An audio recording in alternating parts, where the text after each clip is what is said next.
Hey, Charlie. Having a bad day here. But I thought I'd at least tell you a little bit about sneaking into heaven. I was working on my dreams, you know, the whole dream journal, everything. It's very rigorous. You gotta write shit down before you go to bed. Right before you go to, in bed with your pencil and your pad. You write down whatever you're thinking about or whatever you want to know about. Then when you get up, you can't even barely move a finger. You gotta write down exactly what you recall about the dreams because they disappear. As soon as you stand up, your brain and your body go into a different mode and it's gone. So it was very challenging, but I'm very good at it. And also, you know, scary shit comes up, Charlie. That's your soul. Your soul's brain, the unconscious brain is what's going on at night. You have no control over much of it, what it's doing. So, I don't know if you can imagine a beautiful stone wall, big boulders. You guys don't even have them down in Belize, but they're like an Irish wall. You must have seen pictures of Ireland with all those field stones, just miles and miles of gorgeous walls all over the country. Even the rivers are lined with rocks. You have a lot of rock there, Charlie. And not many trees. Even though I found my lumberjacks on my mountain in County Mayo where my forebears lived, whatever they are, my great-great-grandparents and greater behind them. So I'm walking around. I wanted to get into heaven. I was puzzled by the house of many mansions. My brain just couldn't wrap it around the house of many mansions because my brain on Earth is using space. Spatial, you know, height, width, dimension, time, that kind of thing. But heaven doesn't have time. Heaven doesn't have spaces. They don't have even whole different dimension. I mean, it has to be because it's everywhere and there and gone anyhow. So walking along the wall, beautiful moss covered, trailing my fingers, wondering, you know, there must be a garden door. There must be a garden door. I know there's a garden door. Heaven must have a garden door. And then, sure enough, changed into more like your stucco, a white concrete wall with a gorgeous, beautiful wooden door, curved at the top and beautiful. You know me and my wood. I'm looking at all the lines, the texture. It was just gorgeous. And all it had was a wooden paddle. Like you hit the paddle, it comes out of the little hanger and the door opens like I had on my chicken coops.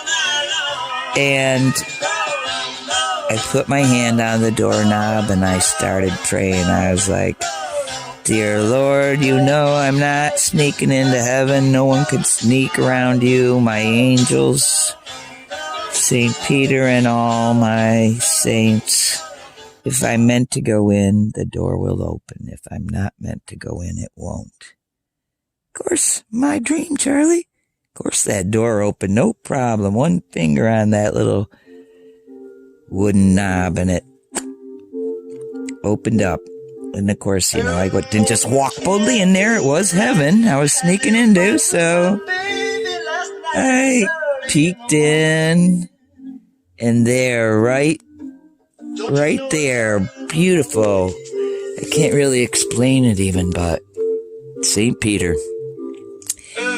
He's wearing blue like Virgin Mary blue, that beautiful blue that hardly anybody can find because it's her color. And only his is a little darker, like the waters, you know, not necessarily your waters, but blue waters. And it's like a force field, Charlie. Like me and my guardian angel, when I see my guardian angel, it's just a big. The guardian angel is shadowy. Anyhow, I'll go back to St. Peter. Just imagine blue swirling, beautiful blue swirling in a shape of You might as well call it a triangle, sort of. There was, there wasn't really any features. And his face is so bright, you can't see the face, but his gorgeous beard, oh my God, just like lamb's wool. Bright, shiny, perfectly kinked near his mouth tighter, and as it came down, it gets less kinked, wavy. It goes from kinky into long waves. And I can't even explain his voice, but he was laughing and he said, "Welcome, my little lamb. You finally found your way." And he gave me a big hug. I can't even explain, but nothing could compare. And then he put his hand out to welcome me, and the garden was gorgeous, but over a ways was like a patio, gorgeous patio with twinkle lights in the trees and a place for an awning, only it wasn't an awning, it was like gossamer. It was like cotton candy up there or something. But twinkle lights and all these tables decked out like a wonderful feast. Not like a wedding, not like that, something functional, just like a feast. Everyone having a good time. Tables full of food. I walked around the food. I didn't eat any, but because I stayed out of the crowd. There were people looking things there. I don't know what. I didn't want to bother anybody, so I don't know if they were. I don't know if they were angels or not.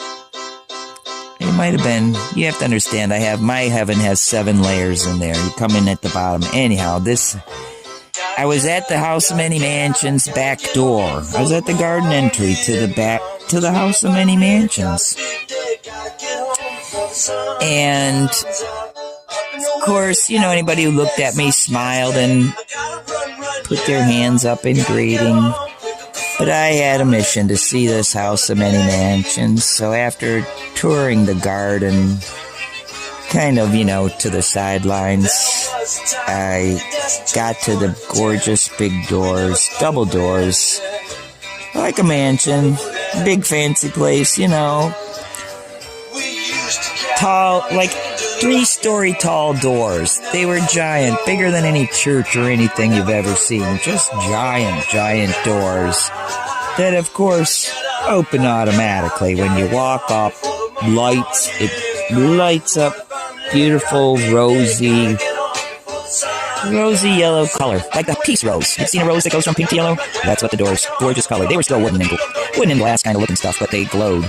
And you go through there, cross your head, dip your hands in the water if there was any, just like you're going into church. But definitely crossed myself, said my prayers, thank you. Amazing. On the front room, the room from that doorway, it's a giant ballroom.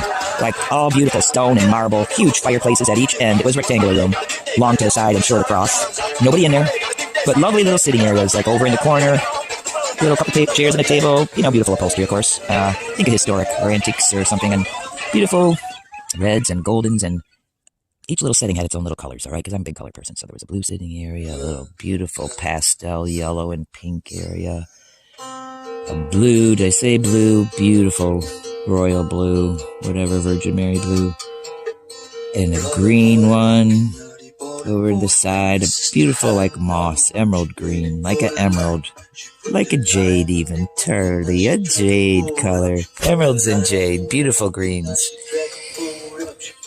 And then I slowly looked around and crossed through there, go up a couple steps through another entry doorway area, all glistening. Remember, there's just bright lights everywhere, but not like blinding lights. They're sparkling lights, like, I can't explain, but not even like a flame, because there was no bright center of light. It all is like ambient light, just comes around you and swirls around. And then the hallway, seeing a lot of marble, beautiful stone, some columns, doorways. I didn't open any doors because I was heading straight through to the House of Many Mansions. And to make it short, I will tell you, no matter what corner I turned, boom, Charlie, there was a whole beautiful mansion. You go in one door and all of a sudden you're in a whole gorgeous mansion. You know, there's a few, because I had what was in my brain. There's one that looked like a ski chalet. Oh, you might not know what a ski chalet is. Well, wood. A lot of wood and fireplace, and open. The windows go all the way to the top. And out from there, another patio, another yard, a beautiful lawn. And after you travel through that one mansion, you go through another door, and boom, there you are in a whole nother world, a whole nother setting and scenery. And every mansion has its, you know, like a palace. It has its yard and its garden and its the balconies. We call them balconies, not verandas. Beautiful stone balcony. A wood balcony went with the alpine. Let's call it an alpine house. Think Switzerland. There was even a frickin' little hunting one, like a wood cabin, a log cabin, like is popular up north here. Is farther north than this. Log cabins. Everybody built them. That's all you had to build with when they first came here. And I've been in so many log cabins. I seek them out. And when I go to Tennessee, I go look at cabins. When I go to West Virginia, I find some cabins. Vacant ones, I don't care. They're amazing, and they're usually near a beautiful water source. Fountains. Waterfalls and rivers around because, you know, you don't build your house in the middle of the desert. Well, some people did, but the ones I like all are in the mountains with grass and green and mountains. So that's the first time I went to heaven. And I didn't really sneak in. I just found the garden door. So that's why I say I snuck in, because I didn't go through the big old gates. I didn't want to go anywhere near there. Too many people. I had to, you know me, just go dancing around the side and see what happens. And I got through the garden door, and St. Pete welcomed me. And his beard, I got to touch his beard when he was hugging me, because it's not like he was talking. That's why I can't explain it. It's like just in your head, you know, all of a sudden you heard what he was saying, and then he heard what I was thinking, you know, and that kind of thing, because you're in heaven. My first time, I didn't know. Gotta be quiet, I thought. I don't know. No, they weren't quiet at the feast. They were having fun over there. Music, dancing, laughing while they were eating and drinking. And, oh, his beard was so soft and warm and, I don't know, energized. When you touch it, when I touched it, you could go touch it if you want. When I touched it, it just brought this whole wonderful sense of peace and, like, electricity, energy. Like I said, a force field. He looks like a blue force field, and when you touch his beard, you become part of his force field. It's not overwhelming because it's welcoming. It's just all this wonderful, happy, peaceful, blessed God, goodness just swirled within me. And that's what I had in me when I went touring. I went many times, Charlie, but that's the first time I went. Because I couldn't see all the mansions on my first trip. You gotta wake up. I love you, Charlie. I love your morning messages. Thank you. Ciao, ciao, bro. God bless us and God bless us. Let's make St. Patty's Day the best one yet, eh? You walk around smiling and saying hi to all those kids, would ya? Give them a little cross like you're St. Peter. Give them a little cross. Say, God bless you, little wee one. Ciao, ciao, Charlie. Can you see Ricky? No. Am I even recording still? Guess so. Ciao, ciao, Charlie. Miss you. Miss you, miss you, miss you. God bless.